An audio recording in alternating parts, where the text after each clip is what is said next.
The NEET UG counselling was postponed amid controversy. The NEET UG counselling was scheduled to take place today. The new counselling dates will be announced soon. Congress President Kharge has also demanded a re-NEET for the UG exam. Remember, the National Eligibility Entrance Test undergraduate was conducted on the 5th of May by the NTA for admissions to MBBS, BDS, Ayush and other related courses. The exams faced allegations of irregularities and currently the case is in the Supreme Court.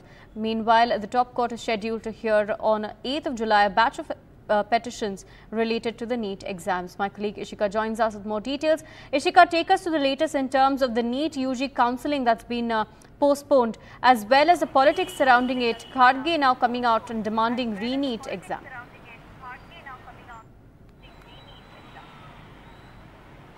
Well, yes, in fact, as you rightly mentioned, the NEET UG counselling, that date, in fact, has been deferred by the Education Ministry. Now, as per the official sources, it stands to be postponed till further notice. Now, as you rightly said, the politics over this has also erupted. In fact, we have seen that the Congress party, in fact, has, reacted to this. If we talk about senior leader of the Congress party, Jairam Ramesh, he, in fact, says that the Prime Minister and the Education Minister are adding further proof to their demonstrated incompetence and insensitivity.